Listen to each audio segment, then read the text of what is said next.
It's 8:01. Okay, so stop me at 10 minutes to 8. Someone just knock on the, I want to say 7:50. Just say 7:50. Not the fuck. Yeah. What time is it now? 7:20. 7:25. Not the fuck. بسم الله الرحمن الرحيم الحمد لله رب العالمين صلى الله وسلم وبارك على رسوله الكريم وعلى آله وأصحابه وسلم تسليما كثيرا أشهد أن لا إله إلا الله وحده لا شريك له وأشهد أن محمدا عبده ورسوله يا أيها الذين آمنوا اتقوا الله حق تقاته ولا تموتن إلا وأنتم مسلمون يا أيها الناس اتقوا ربكم الذي خلقكم من نفس واحدة وخلق منها زوجها وبث منهما رجالا كثيرا ونساء واتقوا الله الذي تساءلون به والأرحام إن الله كان عليكم رقيبا يا أيها الذين آمنوا اتقوا الله وقولوا قولا سديدا يصلح لكم أعمالكم ويغفر لكم ذنوبكم ومن يطع الله ورسوله فقد فاز فوزا عظيما فإن خير الكلام كلام الله تبارك وتعالى وخير هدى محمد صلى الله عليه وسلم وشر الأمور محدثاتها فإن كل محدثة بدعة وبعد. Today, inshallah, tabarak wa ta'ala, this is our first class, and we ask Allah subhanahu wa ta'ala to make it easy for us and to give us a pure intention, a pure heart to give a service to his religion and to help the Muslims, to give a service to his religion and to help the Muslims based upon the statement of Allah in Tansurullaha Yansurukum wa yuthabbit aqdamakum. If you give a aid, if you give a service, if you try to assist the religion of Allah subhanahu wa ta'ala, then the thing that you will reap from that, the benefit that you will earn, the rebates that you will cash in from giving a service, is that Allah will help you. Allah wa ta'ala will assist you. Allah, the mighty, the sublime, will aid you, and he will make your feet firm, as weak feet leads to astrayness.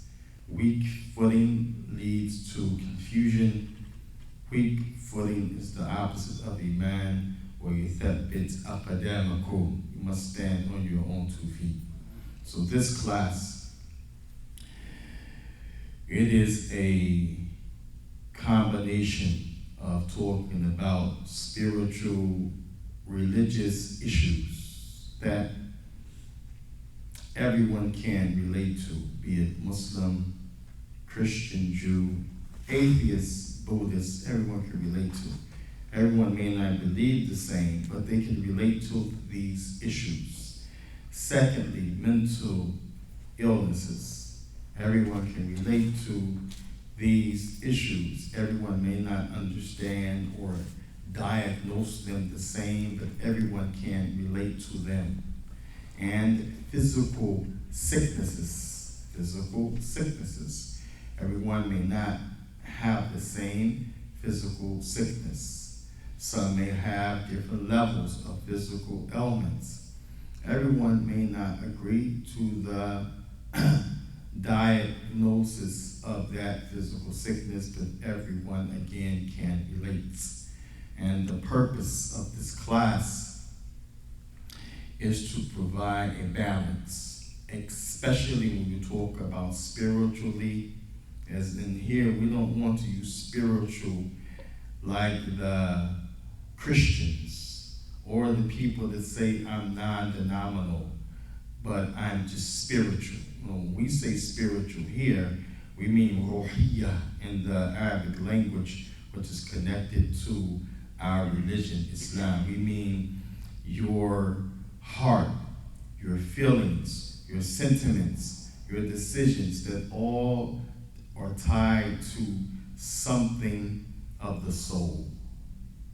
And Also, when we talk about this issue, we are talking about that which Allah, the creator of everything, Rabbul Alameen, has prescribed. Either through wordings in the Qur'an, either through wordings in the Qur'an, meaning one word, 2 words, 3 words, a sentence, a paragraph, an entire story, doesn't make a difference. Talking about what Allah has revealed in wording. And the second thing, also from some of the stories that you gain from the Quran, some of the stories, qasas from the Quran, they have many lessons and many things that can heal the heart, heal the person's intellect. Likewise, from the spiritual aspect, that which the Prophet has mentioned, that which the Prophet has done in his life, that which the Prophet went through as a not only a human being, but as a prophet. And then when we talk about from the spiritual side, it also includes the mental aspect. The mental aspect, because when we talk about mental as Muslims, we don't just mean what's in the person's head. And we'll talk about the difference between the heart, the brain, the person's what we call intellect, because scientifically there's a debate about this, where the intellect is, what is considered your mind, and where decisions formulate, feelings come from, versus what sends the signals to the rest of the body to move and like this. So we talk about this spiritual aspect. We're talking from the issue of what Allah sent to his messenger sallallahu alaihi wasallam in all of the forms. The wordings, the stories, the rulings. Also, we said mentally, it's tied to the revelation, because Allah is the one, he created the human beings. He created the air that we breathe. He created the food, the water. He created the organs. So you think that he doesn't have a direct relation with the healing process? Of course he does. But scientifically, in the secular world, they want to rule this out, as they have an ego that's accompanied with this. And some people broke it down, ego, to mean E, erase. Out is the O, and for Allah, which they call him God, ego means erase out of the picture, God. And we find this something that needs a balance when we talk about the mental illnesses, the spiritual aspect. And many people, including many of the Muslims, have a doubt or disbelief that you can cure something that's considered a mental illness with that which is other than the pharmaceutical medicine. They doubt that. Also, we talk about the mental aspect. We're also talking from the issues of herbs, the issues of food, water, exercise. And when we talk about, lastly, the physical ailments and physical ailments that people have, sicknesses, it's tied to both those 2 earlier aspects, the spiritual, the mental, is tied to the physical. It's tied to it. As they say, you are what you eat. Nah, you are what you eat. This is direct impact. So inshallah wa ta'ala, we will try to give some introduction, inshallah wa ta'ala, tonight, and we will have, we hope, the physical handouts, and we will use the projector for some slides in the next upcoming lessons. This class will be on Yom al-Ahad, which is on Sunday.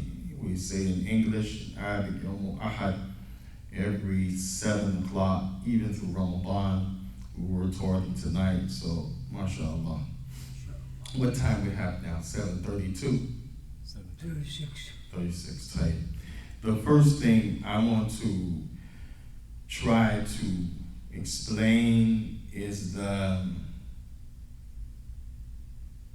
some of the psychology of the Qur'an. The Qur'an, Allah's speech, has its own psychology that Allah intends for the human being.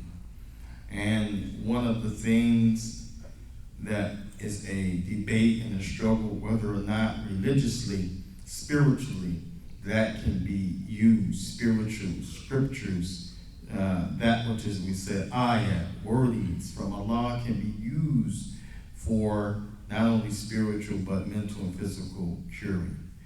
And so the first thing we want to mention is, why did we pick this topic? Because the issue the Prophet sallallahu alaihi wasallam mentioned, إِذَا صَلَحَ صَلَحَتْ جَسَدُ كُلُّهُ. If it is healthy, if it is correct, if it's wholesome, this particular thing that he didn't mention until the end of the statement for a reason, he said, then the body, its entirety, it will be healthy, will be clean, it will be sound.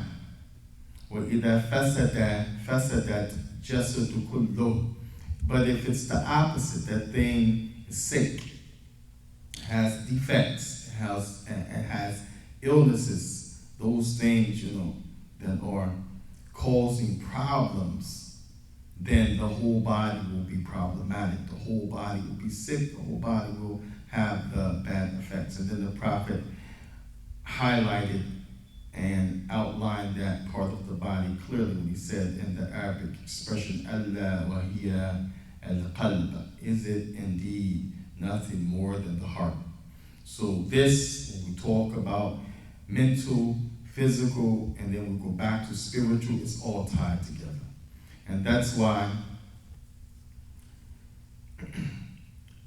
the scholars of Islam, when they talk about these aspects of the religion, they talk about the maqasid sharia, the reason, the purpose behind Allah sending down the sharia. Sharia is not, it's the ignorant and the enemies of Islam and the kuffar, the disbelievers, and those munafiqeen, the infiltrators, the imposters, say the issue of the word sharia, it doesn't mean someone chopping off a head, beheading someone, cutting off a hand, stoning. These are just some terms that people attach to the sharia, or that they have a root in the sharia from one perspective or another. When we say sharia, we mean what we say in layman's terms as Americans. We used to say even in Christianity, scripture. What Allah said, simply His word. And so this is why many of the scholars, they mention the maqasid sharia, and the reason behind the scripture, the revelation. And there are 5. As Imam al-Shafi'i, the great scholar, he said, ماذا الإسلام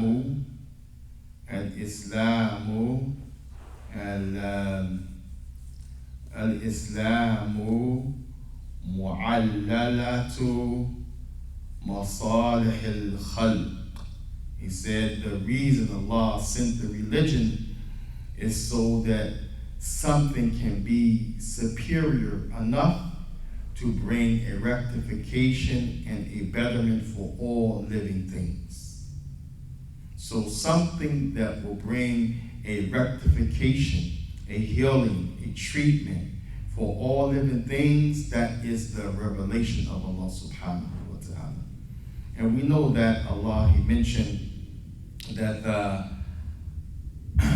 ala bidhikrillah tatma'inna qulub is not the result of the scripture of Allah, the Qur'an, the words, the essence of the speech of Allah, which is the Qur'an, the wording of Allah. Is it not that which has the power, the ability to calm, heal and make relax the hearts of those that are created. So this is a true fact, and that's why Imam Shaikh, the great scholar, he mentioned that this is the purpose that Allah sent the Deen of Islam, the Qur'an, the scripture, so that we can have something superior enough, strong enough, something that has total ability to bring rectification, healing, that which is reparation and preparation, healing for all of the creation. The story of, as they say, Satan, he says Shaikh, the one who was Iblis, and the Qur'an, when Allah Ta'ala told him to bow down to Adam. Has various narrations, various ways Allah mentioned in the Qur'an, various ways the Prophet described it. One of them, when Allah Subhanahu wa Ta'ala told him to bow down, he refused. He refused to bow. And we know this bow was not a bowing of religious worship, but it was a way of showing respect to Adam, a way of showing that Allah has created something great. So Allah asked Iblis, Ya Iblisu, Malaka Alam Takun Ma Sajidi. What was with you? What prevented you? What's up with you that you didn't bow down with those who bow down? This is in Surah Yunus. Then Iblis replied back to him. He said, Lam akul li sajidan alad basharin khalaqatahu min sulsalin min hama'in masnoon. He said, I am not going to, and it was not befitting for me to prostrate, to salute, to acknowledge the high esteem, the one that you honored, that you created him from some clay, from some sperm that is icky and smelly.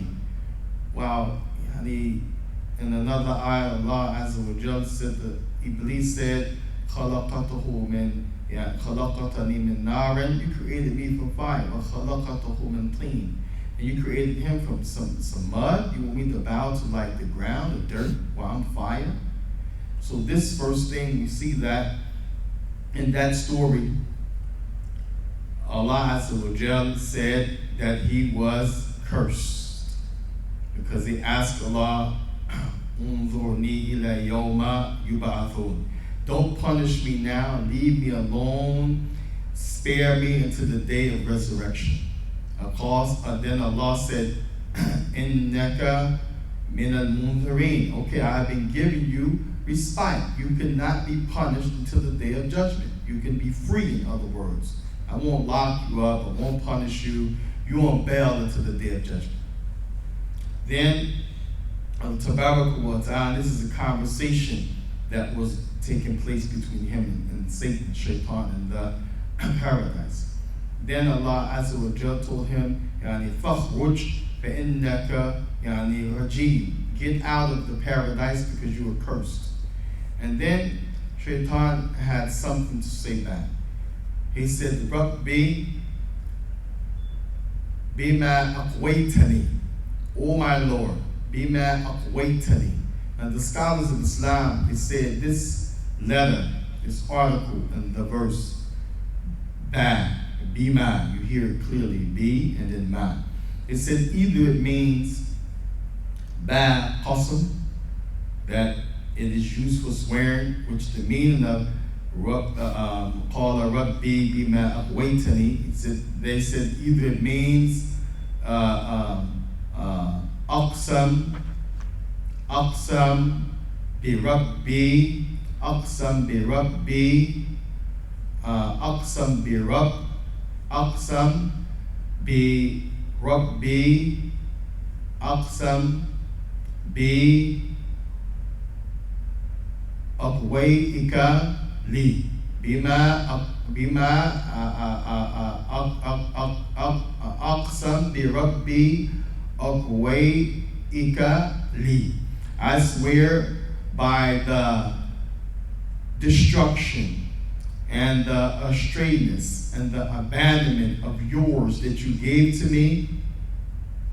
Another meaning, they said, or it means because since you left me to destruction, error, and that which is without having a purpose, then he promised, he said, لَأُزَيِّنَّهُمْ وَلَأُقْوِيَنَّهُمْ أَجْمَعِينَ. I'm going to beautify for them. لَأُزَيِّنَّهُمْ فِي الْأَرْضِ. I'm going to make everything on earth look good and okay and normal to them. وَلَأُقْوِيَنَّهُمْ أَجْمَعِينَ. And I'm going to make all of them lost, confused, without direction. If we take just this part of the story, we understand like a person that, and we have many examples, catches the AIDS virus. And that person is upset. They have multiple partners, sleeping with 50 women, 60 women. Some people have that many illegal intercourse with people. I haven't been that. 50 women. Usually يعني 50 امرأة. I haven't been that. 50 women. Now this person, for example, is sick. He says, you know what? Since I got it, I'm going to take as many as I can with me. So instead of telling that person, I don't want to date you, I don't want to have sex with you, I have AIDS, they keep it quiet. And they have sex purposely with this one, and this one, and this one, and this one, to take them to the same destiny of having that fatal sickness that they got. This is similar, you see, when you hear Iblis tell that to Allah. Since I've, become of those who rejected and disobeyed, then I'm going to cause those human beings, Dhurriyatihim, meaning Dhurriyati, yani Adam, the offsprings of Adam, I'm going to make beautified for them. I'm going to make it look normal to them. I'm going to make it look okay to them. And I'm going to mislead all of them. This point, when we talk about the issue of spiritual, mental, and physical illness being connected, look at the shaitan. How in this society, around the world, in different cultures, mental illness has become normal. Road rage is a mental illness. Having anger problems is a mental illness. Domestic abuse is a mental illness. Sexual abuse is a mental illness. Substance abuse is a mental illness. Depression, and we don't mean sad because of something like someone died or you lost something that's dear to you. When we say depression, we mean long-term depression that impedes upon progress in your life. Depression that never leaves you. Depression that if something reminds you or becomes similar at a particular time in your life to what you went through, it's as if you just went through that thing all over again. That type of depression has become normal. Anxiety, where people can't sleep, people are so paranoid, people are so anxious, it's become normal. Greed, conquer and divide, has become normal. People being in a state of sloth, tiredness. We don't mean again with proper duty. You worked a lot of hours, you did strenuous work, you're in the sun. That's normal. We're talking about for no apparent reason, people just tired, physically, mentally, and spiritually. That's something that has become accepted, normal. Greed, stingy, something that's become normal. All of these are not only considered spiritual illnesses, but they're mental, and some of them spill over to physical illnesses. They produce physical illnesses. Too much worrying will produce what? High what? Anxiety. High anxiety. Another tied to your blood. Blood pressure. High blood pressure.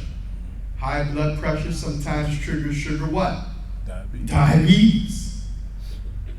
Sugar diabetes sometimes now produces that you can't control your what? Urine. You ever notice someone who has sugar diabetes, how much they have to run to the bathroom to urinate? Yeah. All of this is connected. It's connected. And that's why the Prophet ﷺ used to say, A'udhu bikalimatillahi atamma min sharri ma khalaqa. A'udhu, I seek refuge. Bika, and you, O Allah. A'udhu, I seek refuge in you. Bika, O Allah. A'udhu bika, in you. This is one way the Prophet will seek refuge from Allah. Ask them straight, seek refuge in you. But in this case, he said that A'udhu bikalimatillahi, I seek refuge in the words of Allah. And then he described them. Atamma, the total words of Allah. Total here meaning there's no flaws, there's no inabilities, there is no magic or falsehood tied to it. These are the words of Allah. Pure, clean, upright, powerful, unrestricted. Min sharri ma khalaq, from all of the things of evil that you created. All of the bad things that you created. He sought refuge in Allah by seeking refuge in Allah through His perfect and His blessed and His pure, holy words of Allah subhanahu wa ta'ala from every evil thing that Allah has created. So this is one of the reasons that we want to bring this class to talk about some issues related to these three aspects, and more so to bring a balance, because many people, when they talk about this, even the Muslims, they leave out the issue of Allah tabaraka wa ta'ala. As Allah, He is the one who is the healer. He, if He wishes, will put in treatments, in methods, in foods, in medicines, the ability to help the healing process, but it's Allah who is the total healer and the giver of that which is recovery from any sickness, whether it be physical, spiritual, or mentally. It is Allah tabaraka wa ta'ala. So, inshallah tabaraka wa ta'ala, we hope that that point from the ayah that Iblis, he promised Allah tabaraka wa ta'ala, Rabbi bima aqwaytani, either I'm swearing by your power of making me astray that I'm going to do this, or since you made me astray, or you didn't guide me, or you left me to make my own decision, and part of my decision is the decree of yours. I chose to do what's wrong, then I'm going to make everything seem beautiful.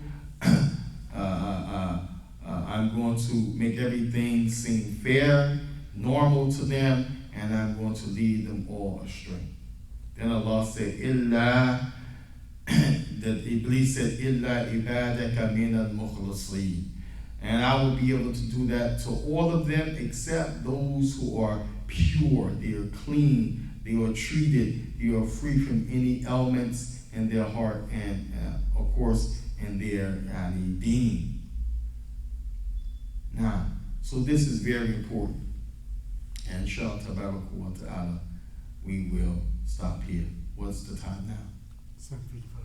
Any questions?